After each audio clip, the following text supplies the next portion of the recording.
In the Wild West world of podcasting, there is one podcast that is authentic and genuine and continues to stand tall in its originality. Based on a passion for his guests, their work, and his love of podcasting, Derek Thomas and Monday Morning Critic Podcast get amazing, diverse, unique guests found nowhere else. They include Hall of Fame athletes, Academy Award winners, Golden Globe winners, Super Bowl champions, Emmy winners, award-winning authors, award-winning film score composers, directors, trailblazers, pioneers, and inventors. The variety and quality are endless. There is something for everyone. Derek Thomas is the hero you deserve. He's a silent guardian, a watchful protector. Welcome to Monday Morning Critic Podcast. Here is Derek Thomas. And the only good thing about no soap is that you can smell hijackers a mile off. I am impressed. This man smelled us from 30 feet away. Damn. What's that say about our hygiene? What you got there in that pack? What pack? You got a gun. Oh, shit, it ain't loaded. No, they never are. Ain't that right, old man? Open the pack and tip it out on the road nice and slow. Can't do that. Take off the fucking pack and put it on the ground. Or die! Are you listening to me? I am now. Good. You listening to me? Yeah? Good. Put that hand on me again, you won't get it back.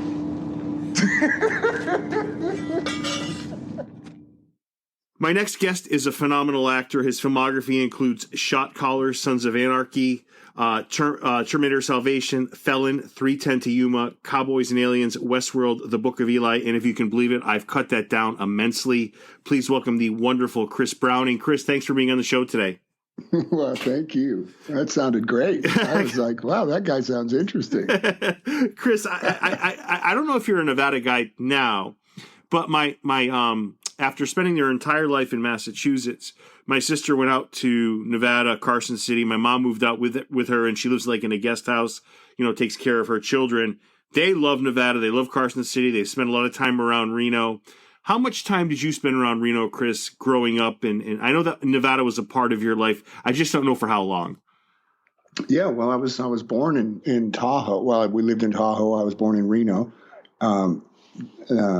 in Washoe Medical Center down in Reno. But always lived when I was a kid in Reno, Tahoe area.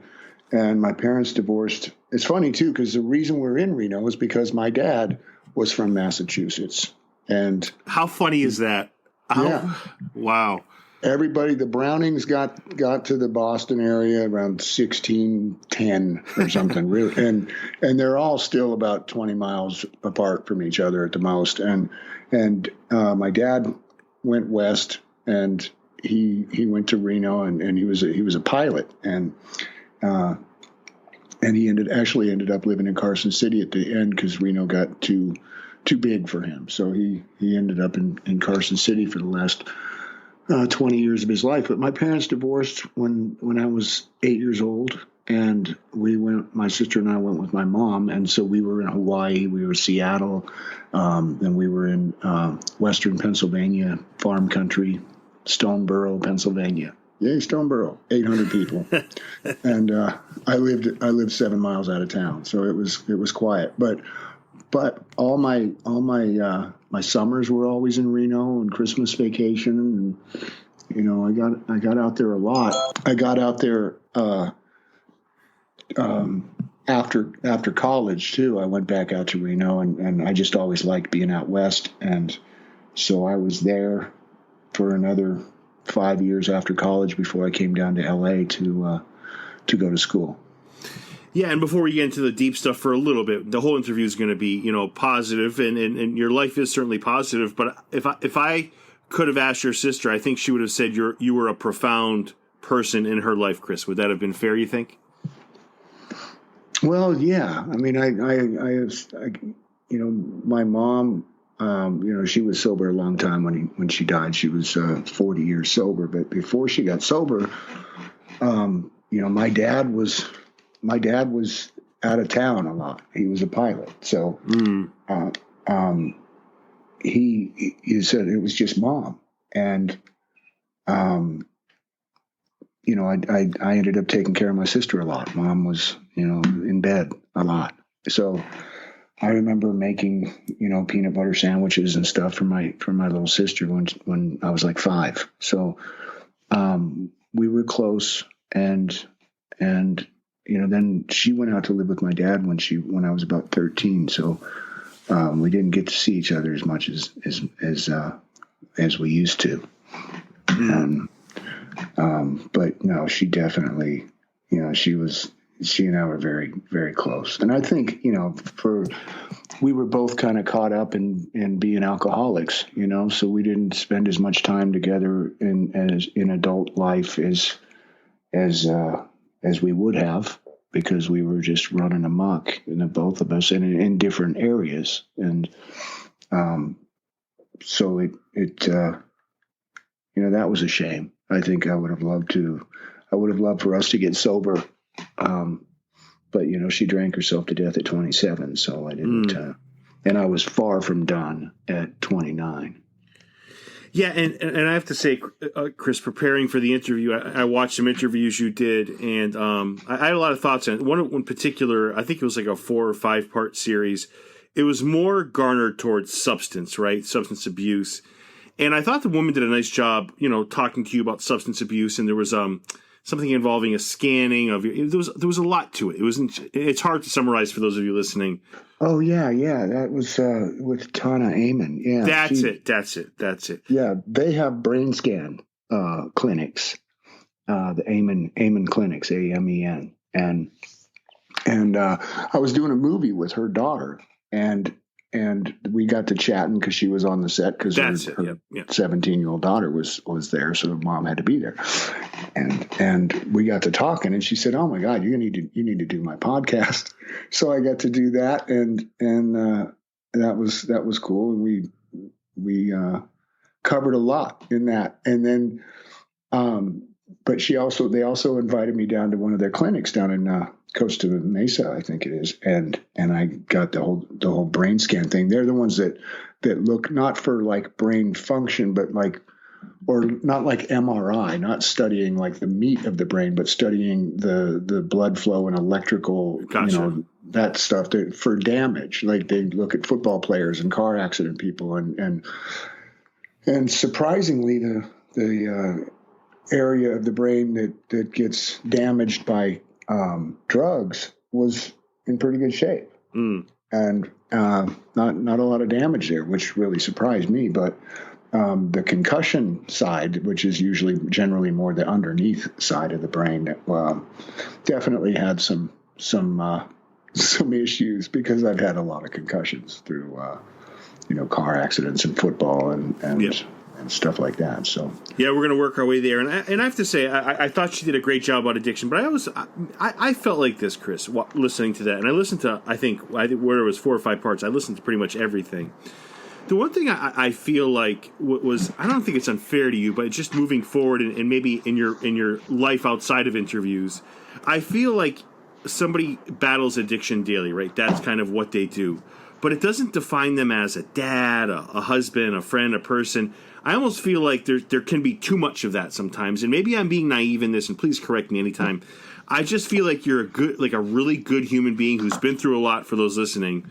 But I feel like addiction doesn't define you. It's something you battle. Is my perspective on that skewed? Am I accurate with that?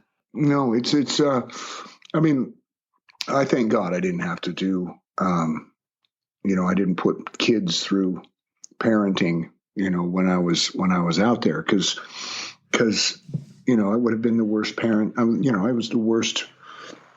It's a very selfish disease, and all I'm concerned about is being loaded. So, the parenting would have suffered. I would have been neglectful, You know, I couldn't have parented. I mean, I ended up a homeless junkie for 6 years, you know, so thank God there were no kids involved. And I spent a lot of time, probably 3 years in jail, you know, in installments, in 3 months, 6 months, whatever, though, in county jail installments. But I couldn't do anything except chase money and drugs. And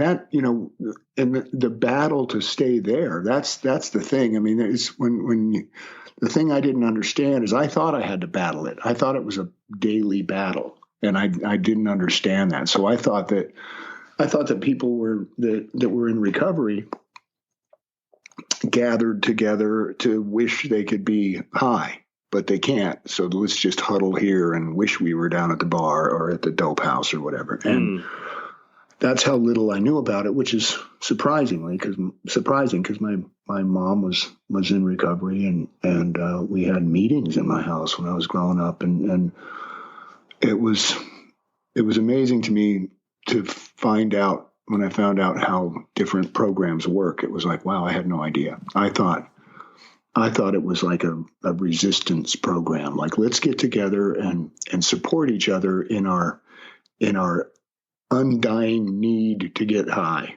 And that's not it at all. It's really more of a surrender thing. When they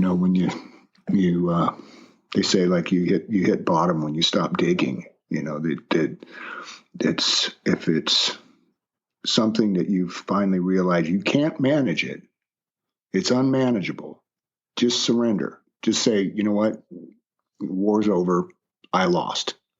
Then you can start, you know, doing the process of finding, you know, looking and doing some work and looking at yourself and finding out what your issues are, and mending some fences and keeping your side of the road clean, you know, and becoming someone who doesn't want to live like that anymore. And that's what happens is the obsession goes away, and it just becomes a non-issue. I mean, I can be around drugs and alcohol, you know, I can be the bartender at a party. I don't care. Right. You know, it's not a thing for me anymore.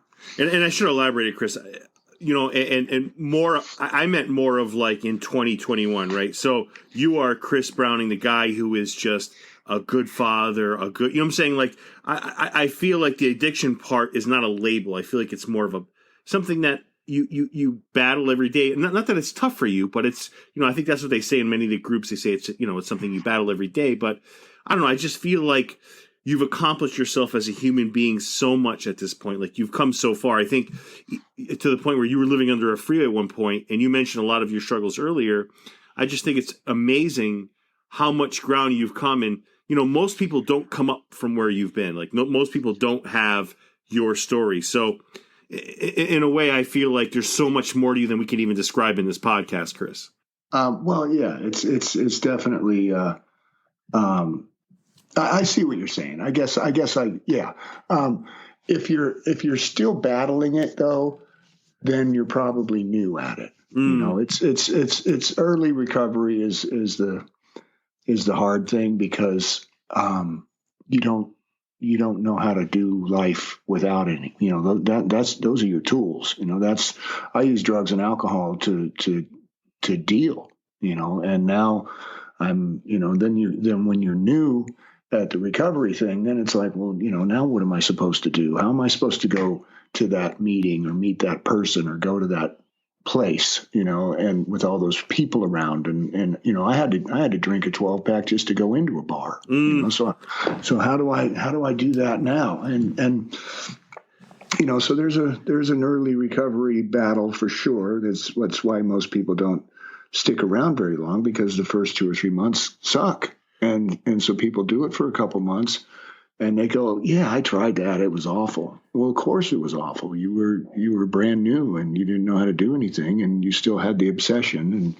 And you know, but you know, if you stick around, all that goes away, and you get comfortable in your own skin, and you like living unencumbered. You know, you wouldn't want to put something on the way you feel because you like it, you know? Yeah. And you had a great line about 12 packs. It made me laugh so hard, and it reminded me of myself actually.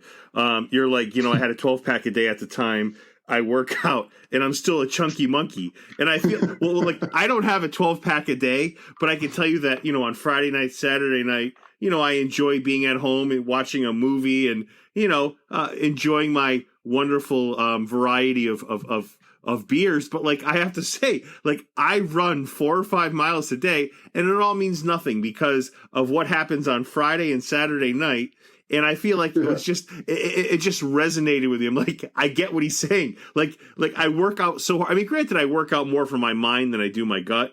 But man, did I really resonate to what you were saying in that quote? What a great quote it was. Well, that was, I didn't know. That's another thing that, I played football and baseball in high school and in college so I learned a lot about training, but I never learned anything about diet. And that's 90% of it. If I watch what I eat, I barely even have to work out, but it's really about diet. It didn't matter how much, because I trained like a maniac, in those football years. But I ate fast food and drank beer and just ate shit, and it's so much easier to get in shape if you just watch what you eat. It's the whole game, really. Chris, talk to you about those days, because I've been dying to ask you. Like, sometimes when I do research on a person, I have a tough time piecing things together. Talk to me about your athletic days, right? I know football player came up on many occasions. I know you're very athletic. Was that your entire life? Was that a certain period of time? I think you just mentioned college, which is really impressive.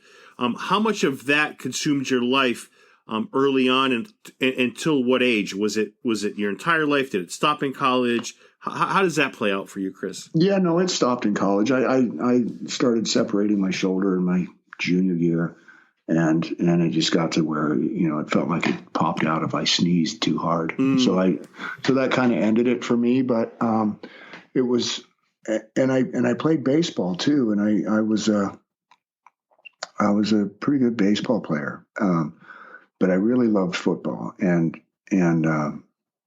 so my dad was very supportive of that stuff, and he always told me I could, he believed that I could do anything. This guy, my dad thought if I wanted to be a football player in the NFL, I could do it. And it's like, yeah, Dad, they're still looking at things like 40 times, and I'm fast, but I'm not NFL fast, And he just refused to believe that. And so he was a real good cheerleader for me. And I actually was. I did get, when I was 180 pounds, I ran a 4.840. And then when I went up to 240 pounds, I ran a 4.6. So wow.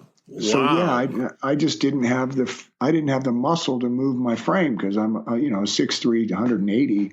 I could barely move that skeleton, and so I gained 50 pounds and got faster. So he was right about a lot of stuff. And if you run a 4.6 and as a linebacker, you're that's NFL speed. I had no idea. That's pretty damn impressive. I'll tell you that. So let me ask you. I have to say, when does acting make? I mean, just to give people a timeline here. Very athletic guy, quote unquote jock. I'll say that. When does acting come in? Because I feel like I heard a quote, and if this is incorrect, Chris, please correct me. I thought you said acting was one of the first times where you felt comfortable in your own skin. Is that a correct quote? Am I quoting you correctly? Yeah. Well, yeah. I think basically that's the gist of it. I mean, I felt comfortable on a football field. I felt comfortable. I didn't feel comfortable, as myself ever, because I was always the new guy. Right. I went to like 10 schools when I was growing up, and so I felt, I felt eyes on me all the time, and it's kind of very, being shy like that is about ego. You know, it's like, do I really think that people give a shit enough about me to be staring at me and talking about me? It's really an ego thing. But you know, and then you find out later on that people don't care. I think that's what Tana even said that. She said when you're 18, you're worried about what people are saying about you. When you're 40, you don't care what people are saying about you. And when you're 60, you find out they weren't even thinking about you. You know? Well said. Yeah. So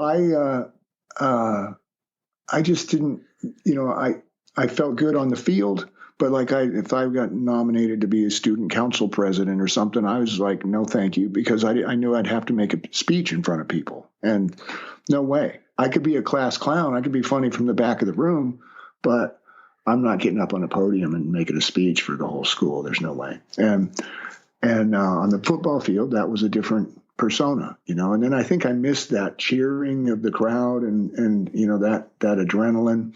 So I decided I wanted to write screenplays and went down to LA. Someone told me about, you know, I was goofing off in Reno and pulling like slot machine kits in a warehouse and stuff, you know, and I told a buddy that I wanted to write screenplays, and he said, oh, you know, I had a friend that got in that business. They went to the American Academy of Dramatic Arts. So I said, great, yeah, I'll do that.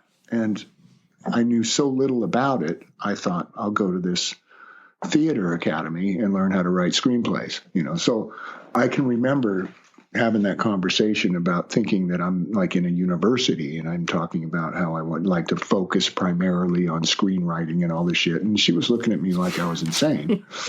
And she's like, what are you talking about? You know, this is a theater school. Here's your schedule. It's the same as everybody else's. Focus on that.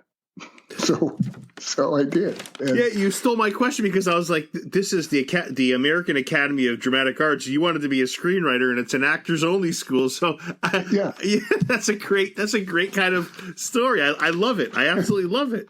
But that's how little I knew about the bit. I just, you know, it's like, well, it's that Hollywood shit. I'm going to go do that. And because I was always really into creative writing and stuff. So I thought, I'm going to do that. I'm going to write scripts. But I'd never even read a script. And we were doing plays at the academy, and all of a sudden I'm paid and enrolled in a school that's going to make me a stage actor. And I had no idea what I was doing. I was a football player, you know, and they're talking about hey, let's everybody off book tomorrow. We're going to start blocking, and I'm whispering like, "What's off book mean? What's blocking?" You know, I had no idea, and so I was terrified that first year. But I knew I was going to know my lines. That's for sure. I was going to know my lines, and I did. And then they invited me back for the second year, and they only take a quarter of the students back for a second year, and that's really where I kind of learned it, and something kicked in there. You know, at the end of that first year, I was in a play. We did The Crucible, and I was John Proctor in The Crucible. And I had these people coming up and hugging me afterwards. And I, you know, it's like I barely remember what I did. It was just all just like adrenaline and I wasn't scared up there. Like it's like in football, you're nervous and you know, people are puking and before the game, and it's just, you know, just butterflies like crazy. And as soon as you get, you know, the game kicks off and you get down the field and stick somebody, then it's fine. You know, the rest of the game, you're just on adrenaline, and it's just like you barely remember it, you know.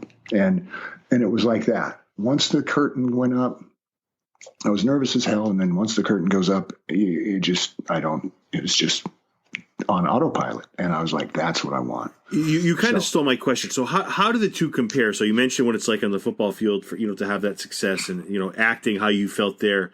How do they compare? Is one more of a high, or do you feel more appreciation in one than the other? Do you feel like, my God, in acting, because it's more of a solo thing, because you're out there on a stage alone. I mean, it's not a solo thing. I shouldn't say that, because many people are involved in projects, but, you know, you're focused on your thing. Do you feel like one gives you more gratification than the other, Chris?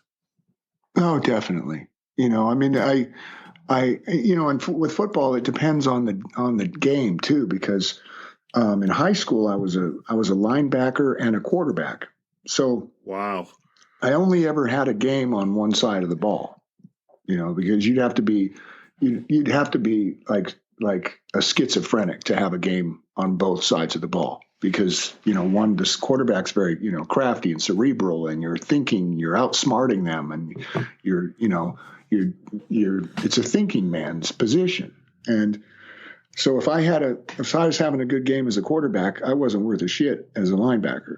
And if I was having a good game as a linebacker, I couldn't even think as a quarterback, because I was just all, I was a wild animal. I was just like, on adrenaline and just like, the Tasmanian devil. So I could never have a good game on both sides of the ball. But acting, you get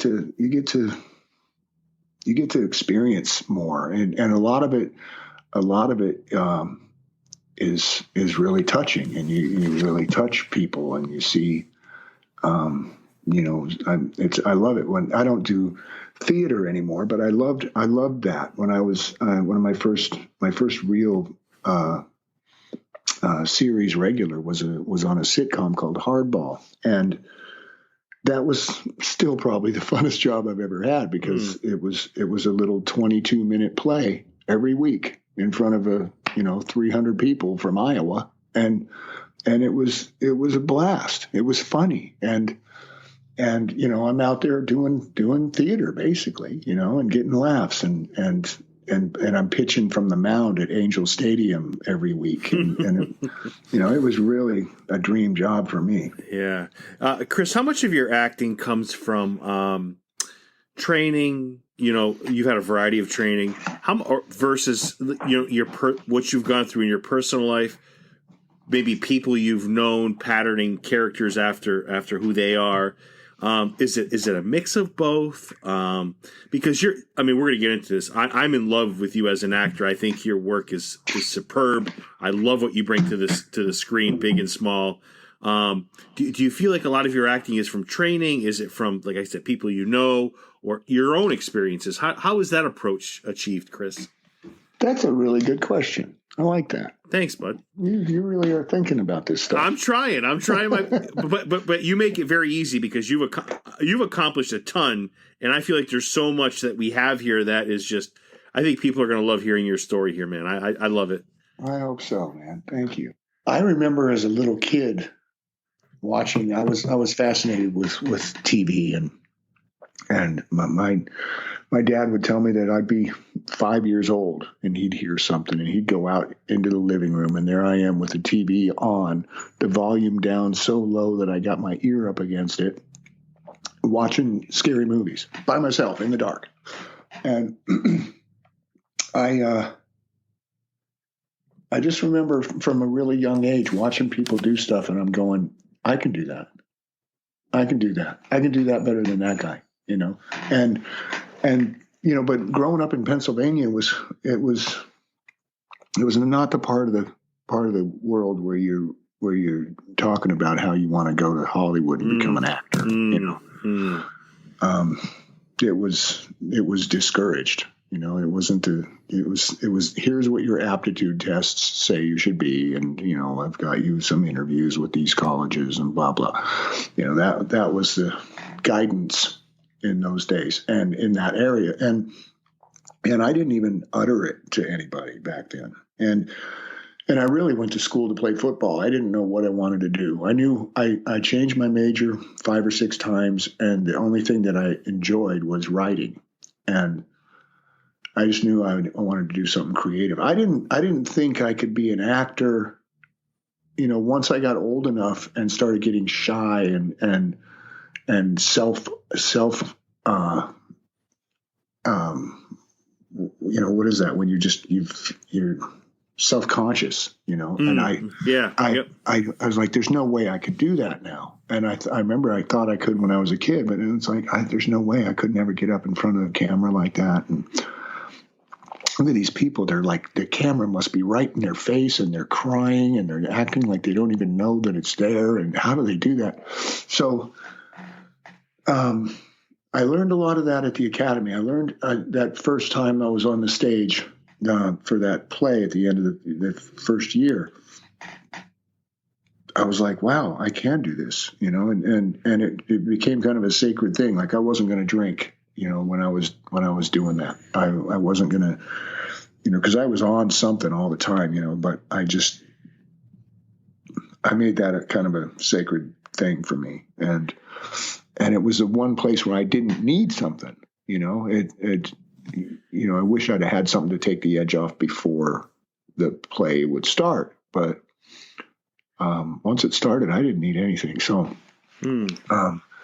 so I don't know. There definitely the pain in my life, though. I use it all the time. And I've even remembered being in a moment of tragedy and actually having that flash through my head that I'll use this someday. Wow. Yeah.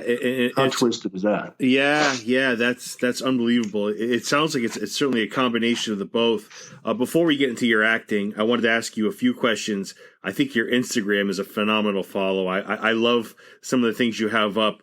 One of which is, Chris, and not to go off topic here, we'll go back to the acting, but I love your mountain biking, the way you approach it, because I'm a mountain biker. I have a couple trail bikes. And I love how when you're done like riding, it's like, okay, here's my thoughts. Like, I love that. What a great and I'm not trying to kiss your ass, but like, I love what you did. Like, it's okay. I did my thing. My head's been clear, which is why I run. And here are my thoughts. I love it, man.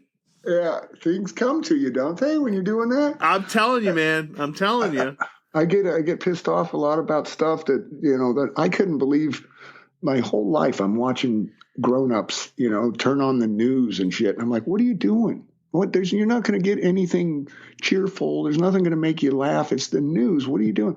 And now I get caught up in it, especially with the last administration. I watched it the same way that I slow down to look at a car accident, You're right. It's like, you know it's going to be awful, and God forbid you see something, but you still look. And it's like that carton of milk you open and you can hear the chunks floating around and bouncing off the wall. You still sniff it. That's what it was for me with that guy. And I'm not done with my biking. I'm in the first third when I get up on that mountain, and I'm like, it's coming to me. I'm like, I can't even ride anymore. I got to stop and rant for a while, and then do the rest of my thing. It's like I have to get it out, or it's going to ruin the rest of my ride.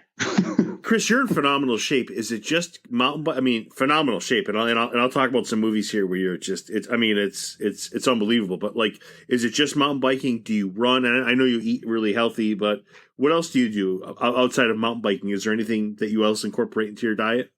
Yoga. Oh, okay. Yoga. That's it. That's all I do. I don't go to a gym or anything. And in fact, I haven't even done yoga in 9 months now because COVID. But but it's amazing with my second wife. She turned me on to nutrition, and God, this stuff I had no idea. It makes it almost effortless to stay in shape if you just don't eat basically don't eat anything white. Right. Don't eat potatoes and bread and pasta and all that stuff. Yeah. But I don't ever go hungry. I eat as much as I want. I don't eat a lot of sugar, and I don't eat starches and carbs and stuff. And that's it, man. But yoga saved my life because of my neck. I had a broken neck at some point in my adventures of my past. I don't know even when I broke it, but it healed badly, and I've got disc issues, and it's not a good idea for me to be on pain meds. I've done it before, and it just doesn't go well. My friend Vivka here up in Topanga Canyon, she got me into yoga, and she made me promise to come for a month, and I did, and I hated it, but then I got into it, and it saved me. Like diet and yoga, and I can move my neck freely today. And you look at me on Sons of Anarchy, I'm on like elephant doses of OxyContin just to get through the day, and you can still see the pain in my neck. Wow, I did not know that. Wow. Yeah. So your role on Sons of Anarchy, it took a lot to get you through that day. It took a lot to get you manageable. Yeah, because it all kind of fell apart right before that job started. I was fine at the audition, and they called and said, "You're the guy. You're going to be GoGo in season 5, and you start in 3 weeks." And like a week later, I woke up in tears, and my hands felt like they were in boiling water, and I couldn't move my head at all, and I was in such a panic because it was happening inside me, And I went to the doctor, got an MRI, and the doc said, "What year did you break your neck?" And I said, I broke my neck. And he's like, "You didn't know you broke your neck?" And it's like, well, that gives you an idea how loaded I like to be. Wow. I was just walking around with a broken neck. Right. And I was trying to figure out which car accident, fight, which fall, which, I don't know. I've banged myself up a lot of times, and I don't know when I did it, but it healed badly, and discs, a disc, the C5-6 is smashed and pushing on nerves, and it was, my wife at the time, we talked about it, and we were both in recovery, and I remember she said, "Well, look, just because we're in recovery doesn't mean we have to be in agony. Take the meds, and we'll get through the show, and then we'll get his surgery. We'll deal with it. We'll figure it out." So that's what we did. But I was in so much pain still, because you get diminishing returns with that stuff, and so then you end up taking huge doses of it, and it doesn't work. So it's not a good thing for long term. Yeah, it's a tough place for you to be, Chris, right? Because there's only so much ibuprofen you can take. It's such a. That's where I feel like you've come so far, and it's like, what are you supposed to do? You're suffering at this point. So it's like, yeah, I don't know. Well, you know what the answer was? Diet and yoga. Yes. And now I play baseball today. I'm on a baseball team. I play baseball every week, and I ride the hell out of my mountain bike, and I do all these crazy single track stuff, and I'm always scraped up and banged up, and I love it. Yeah, and I love it. I love following you. And there's 3 quick observations before I want to get into a little bit of your filmography. One of which is your beautiful family. What have you learned as you grow older, Chris, as far as what you've learned in your own life to being, a father, a husband? What have you learned in your own life that has really helped you? Because those that follow you on Instagram, you're such a wonderful family man, such a beautiful family. What have you learned in your own life, Chris, that has really helped you to just raise these just beautiful kids? Well, my kid's mom and I aren't together anymore, and we're good at co-parenting, and I'm there for them. That's one of the things where it's like I finally had to look at, like, how successful did you really want to be? Because I think I like being around most of the time. I like taking my kids to school and getting them through their homework, and I have actor friends when I lived in Topanga for 11 years, and I have friends up there that I see their kids more than they do, because they're traveling the world being movie stars, and as much as I'd love that life, at least to have that financial security, I like being around my kids, so it's finally, things are finally getting to that place where I'm going to be gone a lot. My kids are older, except for little Stella now. She's 3. So it's going to be a tough thing, because that's all they want. They just want you to be there. They just want your time, and it's a tough position, but I know people that make it work, but that's all, because my parents, my dad was a pilot. He was gone all the time, and then they divorced, and I only saw him in the summer. So I remember just, having those, I need a dad, moments at some party, or whatever in high school. I definitely remember missing having a dad. And, luckily my mom got sober. So by the time I was 9, I had her back, but most before that, she was, stay in bed mom. Let me ask you, Chris, I'm an older dad. I had my first child. I'm 47 now, my first baby girl. You got a piece of advice for me that I can go forward with? That's nothing. I had Stella when I was 54. Yeah, but you're in 100 times better shape than I am, right? All right, so let's get that out of the way right now, okay? Any one thing that you found? I mean, I've heard you talk about being there. I think is one of the things I'm taking away. Just be there for your kid. Like, is there anything you throw on top of that? Because I'm really finding everything you said. I'm like a sponge here. I'm absorbing everything you're saying. Well, I mean, this is your first kid? My very first child, yeah. And how old are they? I am 47. She is 8 months. She is 8 months. Well, you got a girl, so you're blessed there. Yeah. My buddies that have, my buddy Randy, he's like, dude, I got nothing but boys. They're teenagers now. He said, but I've in the last 15 years, I've been doing nothing but cleaning up snot and broken glass. my kids like bring me flowers and shit, So and they're good because they're going to take care of you when you're really old. The boys are going to be gone. Yeah. But Chris, I have to tell you before you finish, I have to say the scene that plays through my head over and over again is when she turns like 15, 16. She wants to go on dates. I'm trying to figure out how I'm going to have the gun cleaning scene play out where I have to meet the boyfriend for the first time. I think about that, Chris. And I'm sorry to interrupt you, but I had to throw that out there. Yeah. No, that's it. I actually have the same one. It's the cleaning a shotgun and just acting like it's not there and just having a conversation with the guy about how he's what his intentions are for my little girl.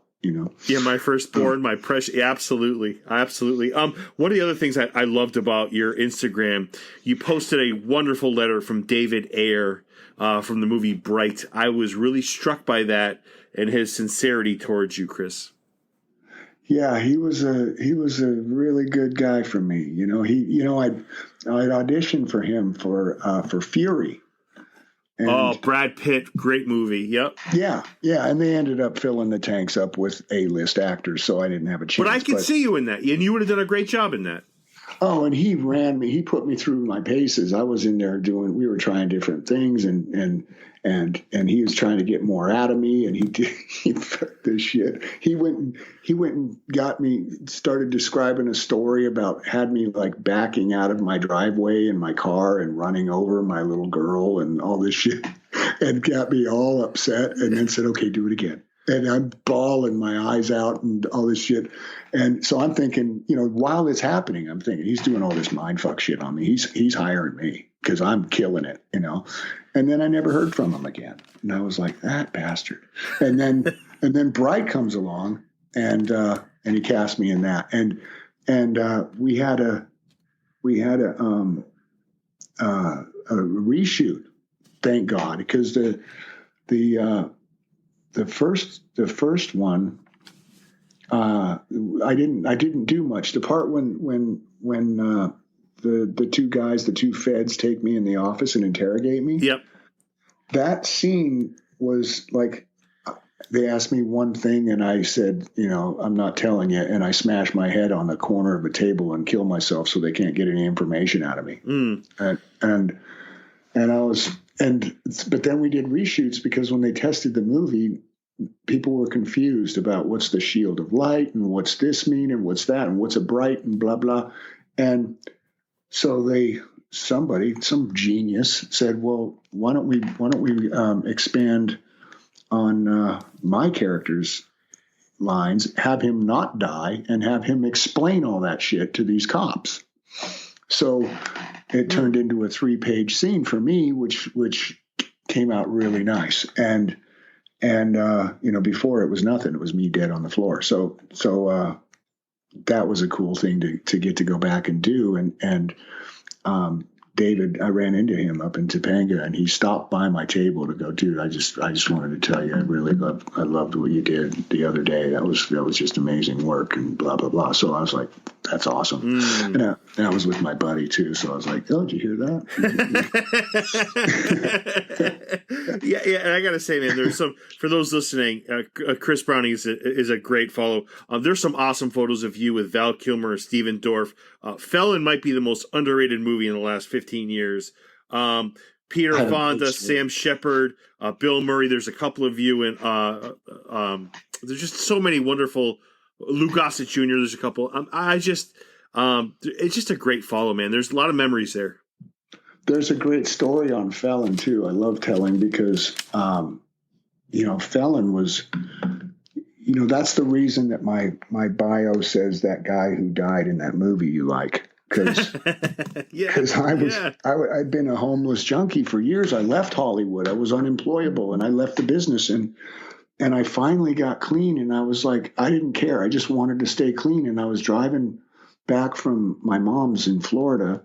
She let me stay with her for a month, and I stopped in Taos, New Mexico, and I said, you know what, I'm staying here. I'm gonna build adobes and just go to meetings and have a quiet little sober life. I don't forget the business. It's too much stress, and there were just too many triggers in LA. I mean, I've done drugs in every gas station bathroom in Los Angeles, so it just seemed too dangerous, and I was done.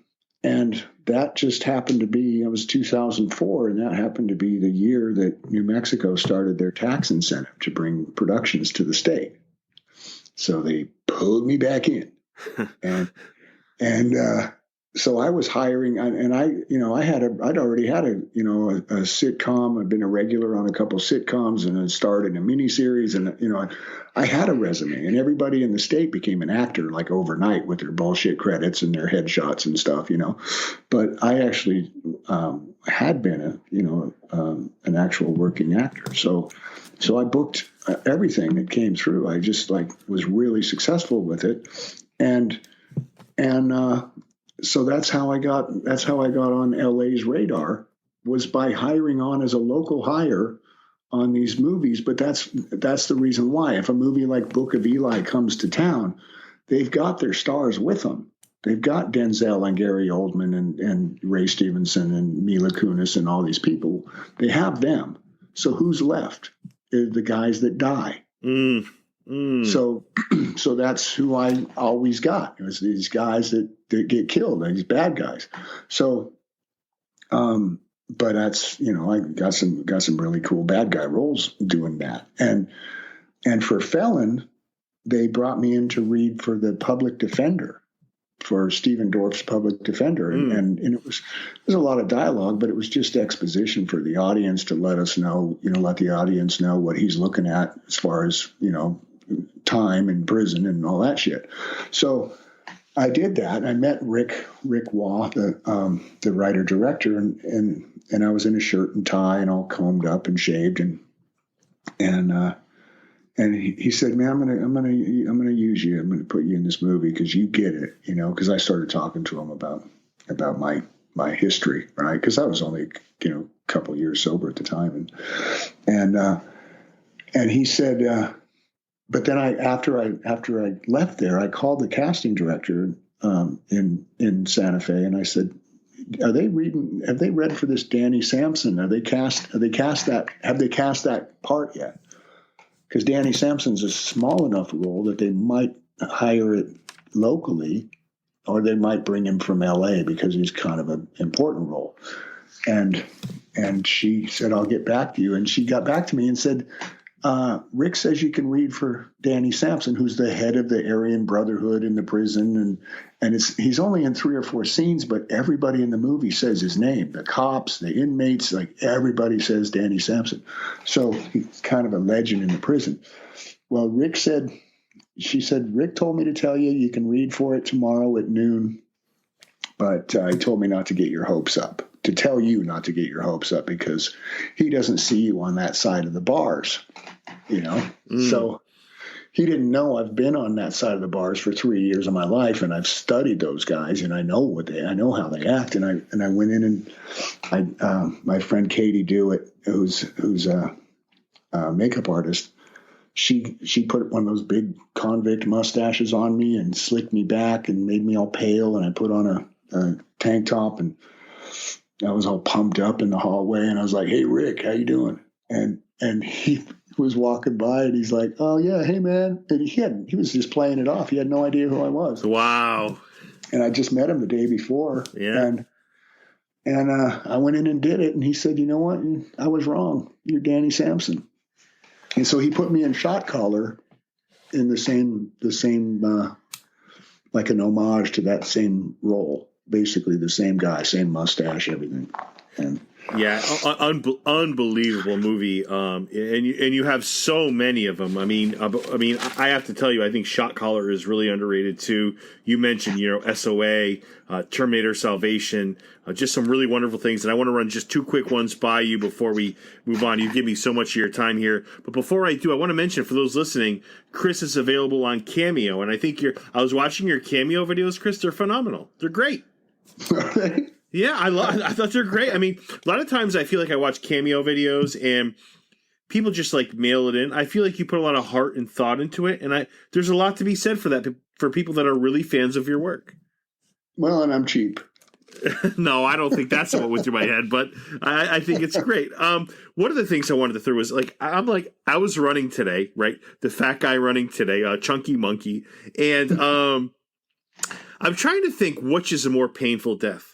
The one you had in 3:10 to Yuma, or the one you suffered in the Book of Eli? What is the more painful death, Chris? I'm trying to figure it out. Oh, I'd have to say 3:10 to Yuma. I mean, burning alive, that's got to be it. I mean, but have your hand chopped off, and then it's like, well, here we go, and there's more to it. I guess burning alive. But you think about it, my hand's chopped off. I've lost all this blood. So I'm barely even around by the time he comes back. I'm practically bled out already. Yeah. I like the one where Schwarzenegger took me out in Last Stand. Oh, that's right. That's right. I'm up on the roof with like an AK spraying down on the streets, and I hear something behind me, and I stand up and I turn just in time to have Arnold tackle me off the roof and shoot me in the head on my way down, and then use me as a crash pad. How did I forget that? Yes. How did you forget that? Yeah. So I have to say, great mention. I totally agree. So I wanted to touch on 3:10 and obviously the Book of Eli, but so a lot of your work has moved me. Has any of it stood out for you, Chris? So when you talk to whether members of your family or friends or whomever, are there pieces of your work that you feel like, not that you're more proud of, but that you kind of talk about more? Or is it you know what, this is my body of work, I'm just proud of all of it? Oh God, no, I'm not proud of all of it. Some of it I pray will never see the light of day. and luckily that kind of works out. Is the stuff that's really bad, nobody sees it. So it's it's got its built-in protection. I would hate that'd be the nightmare, is putting in a shitty performance on a huge hit. Right. Right. But the huge hits are hits because they don't let that stuff happen. So, it wouldn't be a hit. But, it's funny. Wait, do you hear that? Those are my kids. That's okay. You're good. You're good. You sure? Yeah. Yeah. Because I'll go out there and scream at them. No, don't. No, they're good kids. Yeah. If it's funny. I talked to Natasha Henstridge, who's like my best friend, and she likes some of the stuff that I've done in short films. She says these are my best work, and we just did God, what is it? Did you see Greenlight? Absolutely. That movie was $50,000. Wow. It's like one of my favorite things I've ever done, and it's a $50,000 movie. It's unbelievable how that works, because I feel like all the great movies, whether we're talking Good Will Hunting or movies that are made for cheap, somewhat cheap, but $50,000 sets a new precedent. I feel like for that movie, God. I can't get over that. I made a proof of concept short for a Western that I wrote that cost $50,000. that's ridiculous. Yeah, for those listening, $50,000 is nothing when it comes to movie making. It's like making it for free. I mean, it's it's unbelievable. Yeah. I don't know. I mean, I like the some of the stuff I did on Bosch, definitely, and I didn't get much to do on Westworld, but I liked that. Wonderful, yeah. From Dusk Till Dawn, I had a couple cool episodes. Ray Donovan, season 3 premiere of Ray Donovan. I'm pretty proud of. We love Ray Donovan, absolutely. Yeah. You've done some amazing things, and one of the things I've been dying to ask you is about 3:10 to Yuma. I feel like it's like the last great Western. It came out in 2007. I feel like it's the last great Western we're going to see for a long time. You know, that father-son story where, Russell Crowe sees that, oh my God, this is, I don't know, the way his character evolved, that movie. I don't know. What are your thoughts on it? I just feel like it's one of the greatest movies to come out, certainly in the last 15 to 20 years. It has such heart. The way the characters evolve. I don't know, Chris, your thoughts. My best memories are watching that movie with my father. I absolutely love it. Well, I mean, if you think about like, okay, let's say like Tombstone, Unforgiven, 3:10 to Yuma. That's like a 25-year span, You're right. Good point. And that's like the best. The 3 like high end quality, like, perfect Westerns in 25 years. So I agree with you. I don't think there certainly hasn't been one made since 3:10 to Yuma that's that quality. But it was all the performance. It was a Welshman and an Australian playing American cowboys, and they crushed it. They were. They do cowboy accents better than we do because they grew up on it. We're terrible at Australian accents and British accents because we didn't grow up on Australian and British TV like they did. That's a good point. Yeah. So I never have many opportunities to say, I'm talking to an actor who's had a memorable part in one of my top 10 all-time movies that certainly qualifies with the Book of Eli. The way this movie is shot, the way it looks, Chris, I've never seen anything like it. I was watching it. I watch it repeatedly over and over again because, a few times a month. And the ending gets to me. The way I've never seen anything look the way this looks. It's just so majestic, the way it sounds.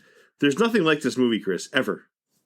Yeah, no, it was, what's funny too is the obsolete Sony Red camera is what they used, and it had just come out, and it was like you can do anything with this, and they did too. Like I was seeing things that I'd never seen before. The fight in the underpass with Denzel when he takes out all my guys. Yeah, brings them into the shadows. You can't see them. Yeah. That fight was shot on a stage on pads, and then they just plugged it in to that scene down there, and they actually had it playing in the camera so that they could see where like when I'm sitting out in the sun bleeding with no hand, they'd be playing the fight in the camera lens and looking, and they'd see I'm blocked by silhouettes of fighters, and they'd say, "Chris, scoot over a little bit to the right." Yeah, right there, so that you can see me during the fight. And that's how they did it. They already had the silhouette fight shot, and that's why they're in there, so that they can have the fight outside, but not have to shoot it outside. Because if they were in the sun, they couldn't shoot it on a soundstage. Yeah. Go ahead. I'm sorry, Chris. Well, no, I'd never seen that. I didn't know you could. You can just take that footage and plug it into the camera and then film more stuff through it. And film me and add another layer. I'd never seen anything like that. Now that camera, I can buy a Sony Red now for $1,500 or nothing now, because there's so many things ahead of it. It's obsolete like most things. Yeah, Hughes brothers deserve a ton of credit for that. How was Denzel on set? All business? Do you find that he was what you thought he was? He actually was I didn't say anything. I worked with him for 3 days, I think, and no chit chat. He was into his thing. He'd go back to one, as they say, going back to the first position. And the only time he would talk to me when the cameras weren't rolling is if he said, "Hey, on this next take, I'm not going to say that line, so don't wait for it." I'd say, "Okay." But nothing, where you're from, none of that. And so I didn't know, this could be his process. He could be going all method. I don't know. I don't know. But he certainly wasn't rude to me. He wasn't particularly nice to me. We didn't really talk. But the producers that have done a lot of stuff with him were telling me Denzel's having a blast. I'm like, really? This is the blast for him? And he said, usually he's, between setups, he's gone. He's back in the trailer, call me when you're ready. And he's been down here on set all day long. He's loving working with you. Because that was the thing about that movie, is very little of that scene was on the page. I said, after the first walkthrough, I said, because I'm hiding up there behind that sign, right? And my first line that's on the page is, "What you got there in that pack?" And I said, I'm way up here. So you have to wait for me to walk down the hill, get to the road, walk the 20, 30 feet down the road before I can even see that he's wearing a pack, And then I say, "What you got there in that pack?" I feel like I should be saying something before that. And Alan Hughes just said, "Hey man, you feel like saying something, just say it." So I got the green light to make shit up, and that's what I did for the next couple of days. I'm hiding behind that sign going, "Oh, I know what I'm going to try this time." And, I was using that walking stick for a gun, for a cane, it was a prop. I was playing with it. I was singing. I was dancing. I was doing all kinds of stupid shit. And his brother was, Alan, what Albert Hughes is more the editor. He's the one that is looking at the shots. He's in the village looking at the monitors. And he's going crazy trying to figure out how to cut it, and he's going out and Alan's the one talking to the actors and he's going, "How are we going to cut this together?" He's all over the place. He's doing this one time and that and the next time and blah, blah, blah. And Alan said, "Just let him go, man. It'll work out. Don't worry about it." And it did. But all that stuff about, I'm impressed that this guy smelled me from 50 feet away. What's that say about our hygiene and all that shit? That was all just ad-lib stuff. So you those are all ad-lib lines that you that's unbelievable. That's great. Yeah. And it actually changed. Check this out. It changed the way Denzel killed me. That's how smart Denzel is. Like we had such a little cat and mouse rapport going that, the script called for me at the end when he comes back, he kills all my guys and he comes back to me and I'm on my knees bleeding out. And I look up at him and go, "Who are you?" The script says, he says, "I'm Eli," and takes his knife, slashes me across the throat with it, puts his foot on my chest and kicks me over like a bag of potatoes.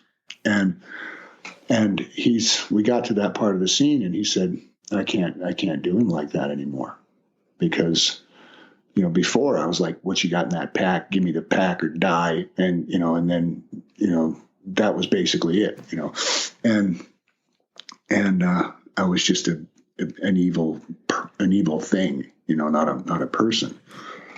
But the way the scene ended up evolving, we had this kind of back and forth, cat and mouse kind of thing, and there was some humor in it and blah blah. He said he humanized the guy. Now, if I kill him like that, the audience will be pissed at me. They'll think I'm ruthless. So he turned it into that whole mercy killing thing, where he get down and he practically hugs me, and kind of holds me, and then slowly pushes the knife in and lays me down gently because of the relationship we developed. And it's amazing because it's your kind of ad-libbing that kind of that makes that scene unfold, which is kind of a compliment to you, Chris. Yeah. You know? Yeah. Two last Huge questions. compliment. That's why my name is Hijack Leader on all my social media, because that day changed my life. And your cameo, and for those listening. Two last questions for you quickly. The reveal that the ending, I have to say, for me, The Shawshank Redemption is the best movie of all time. It just changed my life. But I have to say, the ending of the Book of Eli is a pretty damn close second. Just the way everything unfolds. I got to say, Hijack Leader, pretty epic character, Chris. You got to be super proud of that. I am. I mean, it was the first time that I, because I had been, I'd done sitcoms and stuff, and I'd been in movies. I'd had little parts in big movies and had big parts in little movies, but nothing that really required, like, I wasn't going head to head with a movie star. I wasn't.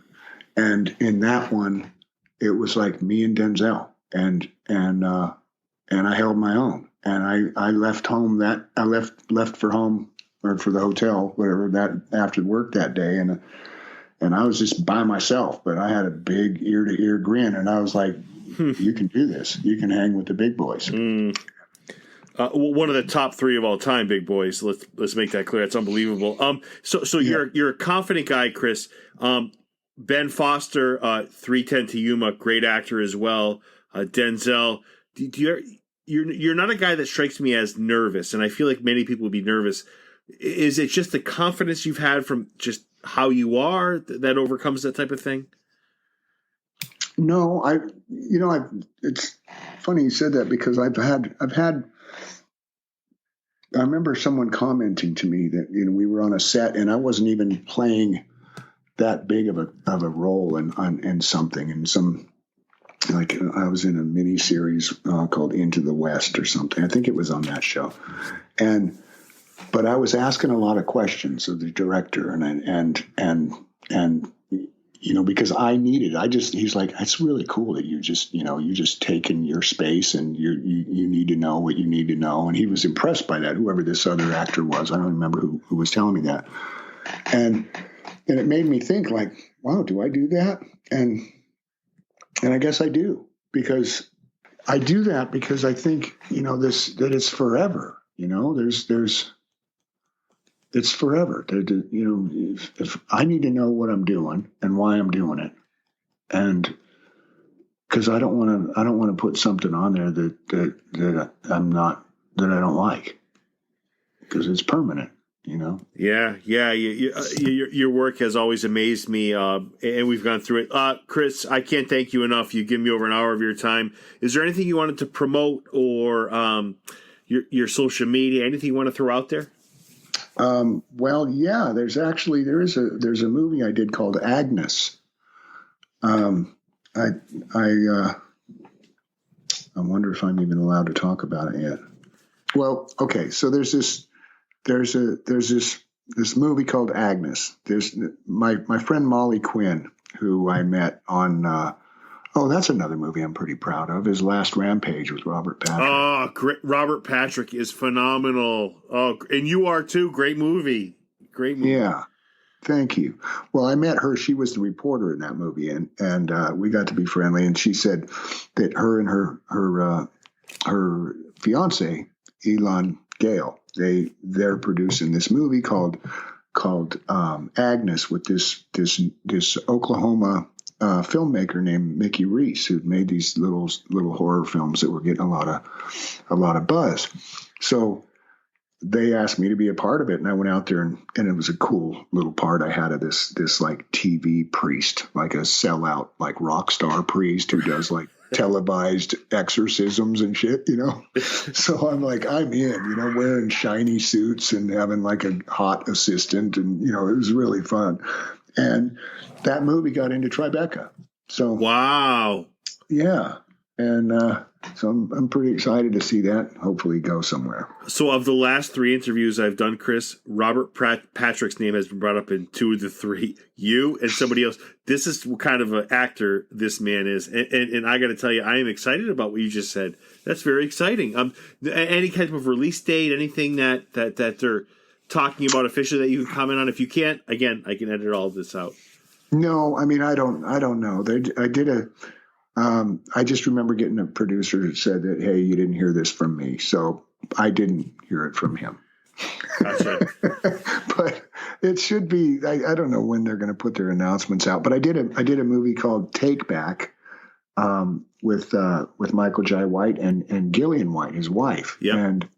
And she's the first Black woman martial artist to star in a film, and it's really her story, it's her movie. She's the star of it. Her husband, Michael, he's supporting actor to her, and that was a cool thing. And I did another comedy Western called The Outlaw Johnny Black with Michael Jai White as well, and that was just one of those things. I can't wait for that. That's got hung up in post over some kind of, I don't know, whatever producer issues. But that one's going to be a good one. It's going to be like a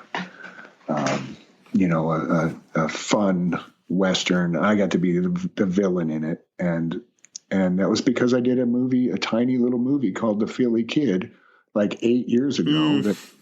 And Michael Jai White and I met because he was down in Baton Rouge doing one of the like Universal Soldier 9 or something down there, and they got him to come over and do a cameo in it. And we met and stayed in touch, and then 8 years later he says, "Will you be the villain in my comedy Western?" I was like, "Hell yeah!" So he's become a good friend. We're going to do a lot of stuff together, but.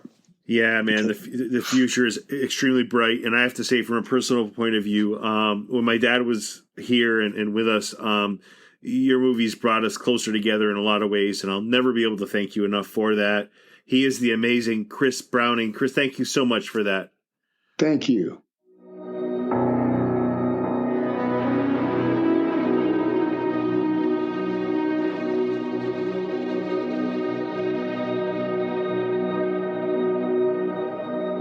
Dear Lord, thank you for giving me the strength and the conviction to complete the task you entrusted to me.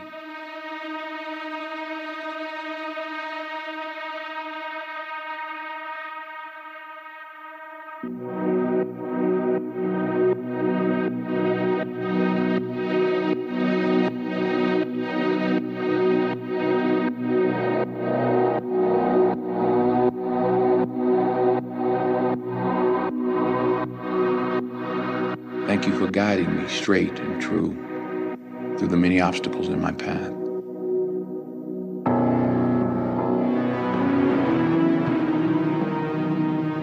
And for keeping me resolute when all around seemed lost. Thank you for your protection and for your many signs along the way. Thank you for any good that I may have done. I'm so sorry about the bad.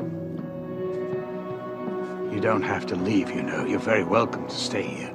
You'll be perfectly safe. Thank you. But this is something that I have to do.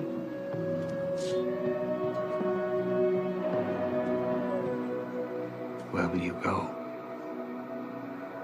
Home.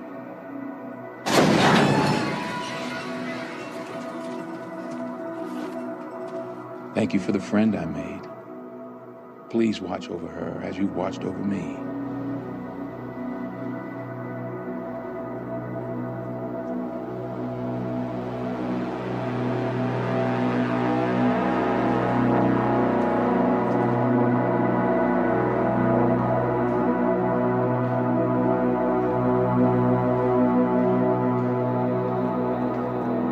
Thank you for finally allowing me to rest. I'm so very tired.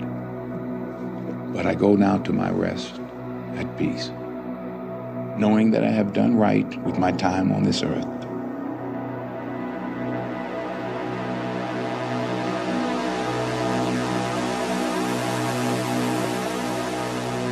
I fought the good fight. I finished the race.